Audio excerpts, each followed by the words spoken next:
behind his square glasses. Everything about him screams metrosexual, pretty much the polar opposite of Grip. I guess I'm self-absorbed enough to assume everyone knows Grip and I are together. We were outed in the worst possible way, just after he and Quest broke up, via a surveillance video leak and Black Twitter feud. But we've managed to keep a pretty low profile ever since. Apparently, Kevin missed that bit of juicy gossip. I think we should stick to business, I offer with a wry smile. But what about pleasure? He reaches across the table to rub the back of my hand. Pleasure? I snatch my hand back. Kevin, you wouldn't know where to start pleasing me. He looks nonplussed, but it's the truth. Some women have trouble admitting they love sex. I'm not one of them. I love it, but I'm a woman of discriminating tastes and hard-to-please nethers. Fortunately, my voracious appetite extends to exactly one man who's figured it all out. And he's probably, less than 10 minutes out. Maybe I should have sent that tit pic after all. I just meant I'm only in LA for another day and haven't seen much of the city, Kevin says. I know you and Charisma are friends, so I thought maybe you could show me around before I go back to New York. Maybe I misjudged him. Except his eyes are X-raying through my blouse again.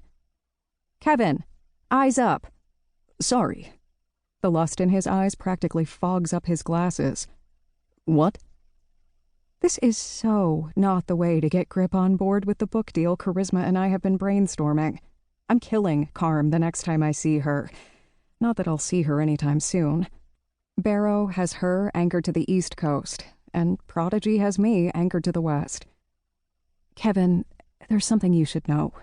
Grip and I... Sorry I'm late. The voice rolls over me like syrup, thick and sweet and sticking to my skin. I glance over my shoulder, meeting the eyes I wake up to every morning, the color of chocolate flecked with caramel. Grip's slow smile is that extravagant curve of full lips that has stuttered my breath since the day I met him. Even if he weren't handsome, he would draw attention, reaching beyond sexuality. Though sexual energy seeps from this man's pores. It's something more fundamental than sex appeal. Whatever it is, it's raw and compelling and in his very bones. I've never been able to completely put my finger on it, but wouldn't mind spending the next 50 years or so figuring it out. Grip, right? Kevin stands and reaches past me to shake Grip's hand. Kevin. Hey. Grip glances from me to Kevin, accepting his outstretched hand. Like I said, sorry I'm late. Oh, no, it's fine. Kevin offers what is probably supposed to be a roguish grin, but comes off slightly creepy. Gave me a little alone time with your manager here. Oh, please spare me this. Grip cocks his head and narrows his eyes a centimeter. Alone time. Grip, I was just about to tell Kevin that... Grip silences me with a gesture, his eyes still locked on Kevin. Let the man talk, Briss.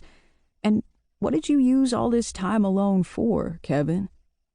I was persuading this beautiful lady to have dinner with me. Kevin seats himself, dipping his head toward the empty seat awaiting Grip at the table. Oh. Grip sits, nodding and setting his motorcycle helmet on the floor. And how was that working out for you? Between you and me, Kevin slants me a knowing grin. I think I was getting somewhere.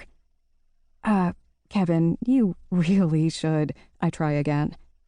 Was he, Briss? Grip cuts in over me, crossing his arms, vibrantly inked and roped with muscle over his chest.